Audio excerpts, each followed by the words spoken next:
up, guys? I wanted to share today pretty much my experience with the Ridetech 4-link suspension kit. I wanted to give you guys a review on what I thought about it. It's well, prior to giving me a review on these coilovers, I'll let you guys also know that I was running QA1s. So prior to that, I was running QA1s. So I have pretty much an experience also with the QA1 kit. Well, not the complete kit, because I was running QA1s up front. In the rear, I was running a 2-link from Extensive with a pan hard bar and just their QA1s, coilovers. But I didn't have, obviously, a full rear kit for the rear. I don't even think they make one. But I'm not sure though, don't quote me on that. Yeah, I was running the QA1s. This truck is obviously a track truck. I drive it only when I go out drifting. And I had installed them and probably had about, I think it was like 2 runs, and they blew. Like the front blew out. Like it just, I don't know, they just sucked. You know, it was just a horrible, I guess, product, I guess, or I might have gotten something bad, because I know a lot of people that run them and have really good reviews about them, but I just had a really bad experience with my upfront ones. But besides the upfront ones, I mean the rears, I did run the QA1s even with the Ridetech for a bit, because I was waiting for a few little spacer bushings that I needed for my coilovers, for my Ridetech ones, that they forgot to send me, but they legit like overnighted them. They sent me extra, and I mean, I was just being lazy, and I had the QA1s for a while, so I was running the QA1s with the Ridetech kit. And like I said, in the rear, the QA1s, they were fine. They worked amazing. They worked perfect with the 2-link. I mean, the truck has no weight in the rear, obviously, so that could have played a giant factor in it.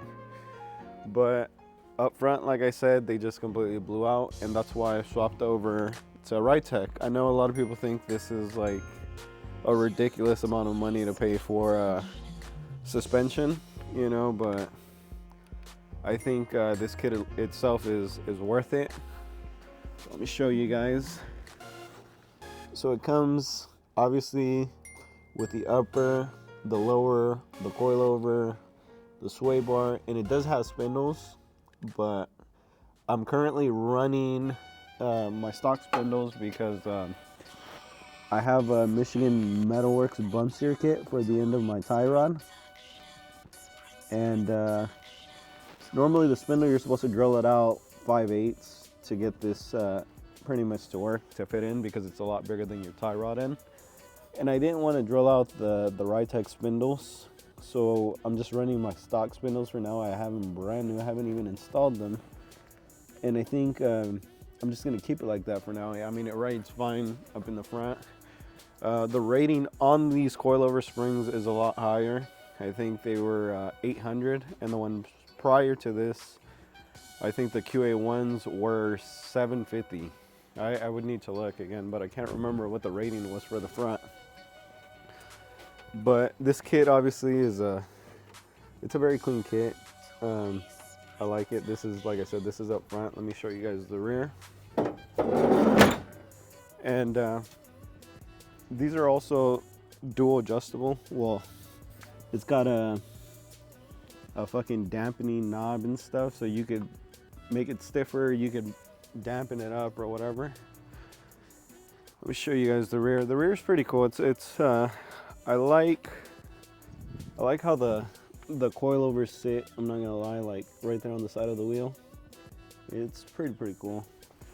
It's got like a really long notch that you're supposed to install right there, and that's kind of where it attaches all of its linkages. So we got one up there, and then we got our bottom one.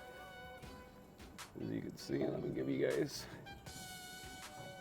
a better picture, try to get you guys a better video. But it's a cool kit. It looks cool, I'm not gonna lie. Like from the rear, I like the look of it, you know. It's a pretty cool looking kit.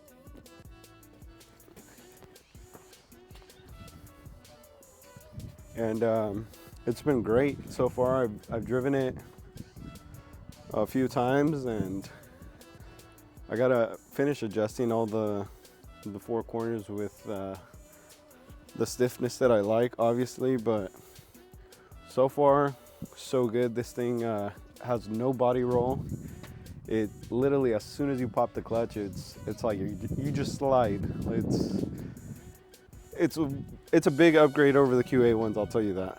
So if you're thinking of spending the money for your Ridetech kit on one of these trucks, these NBS trucks, I think if you're really gonna use it for drifting, even racing, I think whatever your application is, if you really want something pretty nice, pretty flexible on how you pretty much like the stiffness on it and everything, I think the Ridetech kit would be right for you.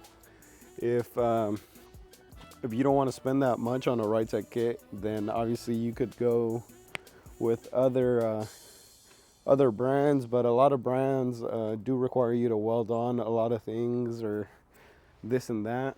You know, there's not a lot of bolt-on applications, I guess, or bolt-on kits, you could say, for these trucks, because not a lot of people make things for these trucks.